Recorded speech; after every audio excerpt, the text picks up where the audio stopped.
Okay, so we had broiler chicks come in today, and I'm going to show you what we did with them. We raised the Cornish cross broilers. They grow really fast. They're ready to butcher in 8 weeks from the day we get them. So that's what we've always raised for meat. We've been doing it for, I guess, about 15 or 16 years. And so we have them in the brooder first, and then we move them out on pasture. So I will show you the process of doing that. All right, we just got back from the post office with all these chicks. We got 60 in here, and the kids are gonna get them put into the brooder.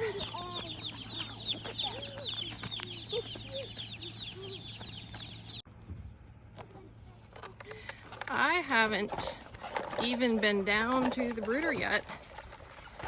The boys got everything set up, so I'm gonna be as surprised as you to see what it looks like down here. I haven't had chicks in here in, I guess, about a year. All right, you got that? You got that real good? Okay, let's see what stuff looks like. All right. Now this is really nice sawdust. This is sawdust from when Jay built me my canning shelf last summer. So he planed wood from the old fallen down tobacco shed, and he planed flooring.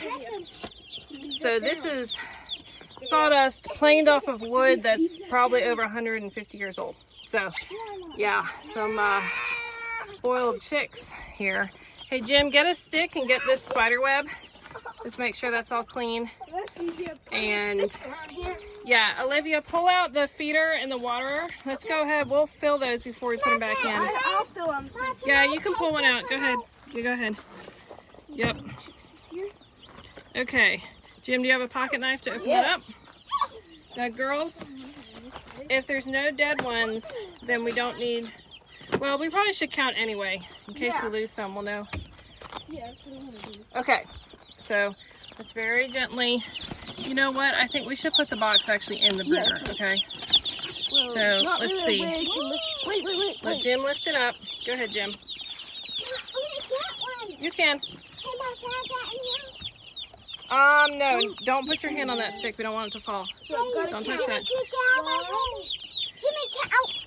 Okay, Jim, give her a little room. She wants to have some room.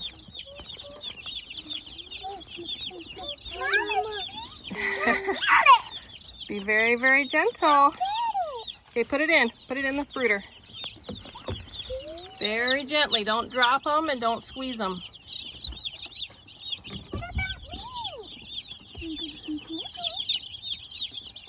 Are y'all counting or are we not counting? I'm counting. I'm counting. Caroline, you count too then, okay? So we'll add them up at the end.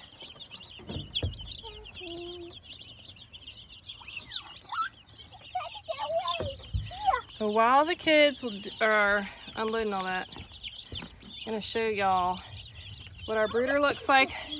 I have had so many people ask me to take pictures and give them dimensions of our brooder over the years. So this is, I think it's 3 feet deep, and I think 10 feet, no, must be 8 feet long, must be 8 feet. And it'll hold 75 chicks if they're in for 3 or 4 weeks, or 100 chicks if they're in for like 2 weeks. We used to raise hundreds of the meat chickens and sell the meat back in the day. Aw, do you like it? So cute. I like them. Okay, we need to get them water really bad, and we need to get them feed. So, Jim, you want to go fill up the feed? Okay, I'll do the water in just a second. Okay, you help. That's fine. Jim, let her help you fill it up, okay? Can help fill up the feed. Make sure it is the broiler feed. Bring it around. That one's bringing around sawdust. Yeah. Do you know which feed is the broiler feed? Yes, but do not touch the numbers. Okay? Okay, all right. Put it in the sand. Okay. Okay, take this. You got it? Okay. Jim, you're going to double check that it's broiler feed, right, buddy? Yes. Great. Okay, so while they're gone, I'm just going to show y'all this. So, this might not be totally ideal to have the roof open like this, because if someone hits that stick, the roof will fall on them. But I mean, we've been doing this for, I don't know, 15 years. We've probably been using this brooder for about that long, and no one's ever knocked it down. But I'm just saying it could happen. So if you do it like this, just be careful. This is old tin. I think we probably bought everything else, and it's treated lumber. So we have these flaps, which right now it is hot as all get out here. So I'm just gonna open these and pull this down so they'll be fine without the light on. So this huge window opens on the back for plenty of ventilation and to keep them from getting too hot. And then we have a window on either end also. And when it's cold, because we used to start getting chicks really early in the spring, we just leave everything closed up. And actually, at that point, when it's super cold, we would run 2 of the heat lamps in here. And now that we're just raising meat for ourselves, we just do it when it's warmer out. And like, we get the chicks when it's warmer out, and then we butcher in October when it's nice and cool for butchering. So we just sort of do it when it's convenient for us with the temperatures, since we're only raising, you know, we usually raise between 50 and 100. I think we got 60 in here right now. So this roof, obviously, we just keep it closed all the time, and we run a drop cord down right there. That's where the cord comes out. No, let's leave the chicks here. We want the chicks to be up in the brooder here. We don't want to carry them around too far. Show Bubby, but don't let him touch it. Just show it to him. Don't let him touch. Caroline, you want to help me get the water? Yeah. Okay, carry that up by the well house. I'm gonna get Justin here. Okay. All right, buddy. Let's see here. Get the brakes off. All right. Now, normally I would not leave that open real long. We've got cats, but the well house is right up here, and they can't get out of it yet, so we'll be fine. All right, there come the kids with the feed. Okay, guys, when you put it down, make sure you don't put it on any of the chicks. And hang on a minute. After you set it down, take like some handfuls out and put it around the edge so it's nice and full around the edge. Okay? Okay. Yeah. We're gonna do water. Come on, Caroline, come help me with the water. Caroline, come here.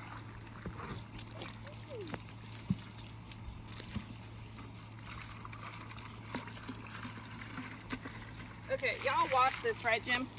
Yes. Okay. I want you to fill that, please. You're fine. Fill it. We washed it with them scrubbies. Caroline, come fill it. Yep. I want you to be the one to fill it.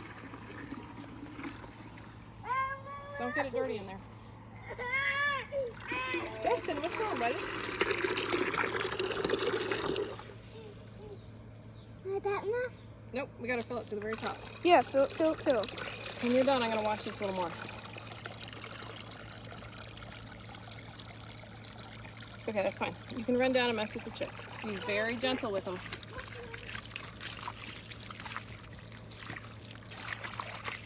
All right.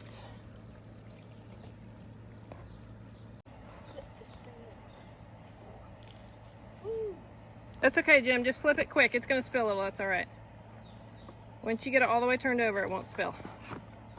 There you go. Okay, carry it on down there. All right, I usually the sawdust is real deep, and we put the water on this concrete block, which this whole thing is leveled so that, you know, that it sits level and doesn't ooze out that way. But putting it on the concrete block makes it way too high for them, so while they're just starting out, we're putting it down low, and they're gonna get it really filthy, so we'll have to keep checking it, make sure they got clean water they can get to. But right now, the post office did not call me this morning. They're supposed to call first thing, and they did not, so my chicks have been sitting in the post office all day, hot and dry, and they probably just need some water and whatever's best for them. Look, guys, there's one all the way at the end, all the way down there laying down. Go get that one. Let's put its beak in the water. Make sure it's getting what it needs. So when the chicks are cheeping like this, that means they're happy. Oh yeah, there it goes. It's drinking. That's a good sign. When they're acting like this and they're all moving around, when they stretch out their leg and open their wing and stretch out like that, that's a sign of health. And obviously, you know, eating and drinking. Isn't there a sign that like they lay on the back or something and they're dead or something? Oh yeah.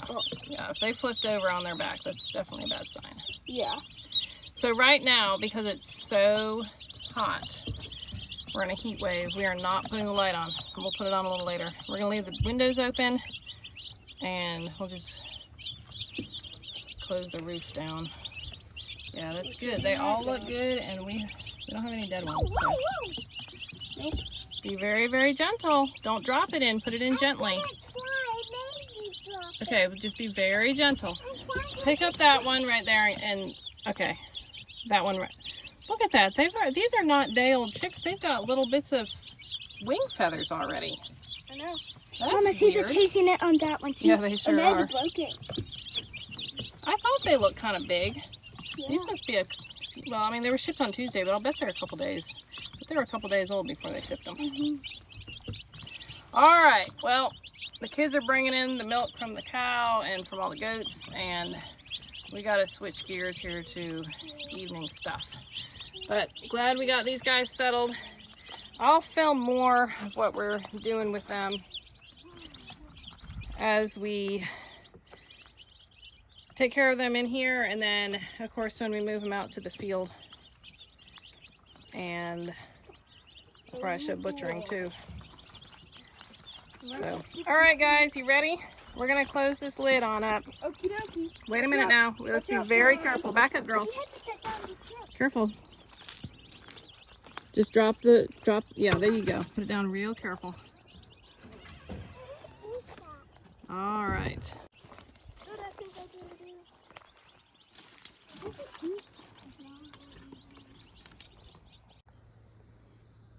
It's evening now and it's still hot as all get out here. And very humid.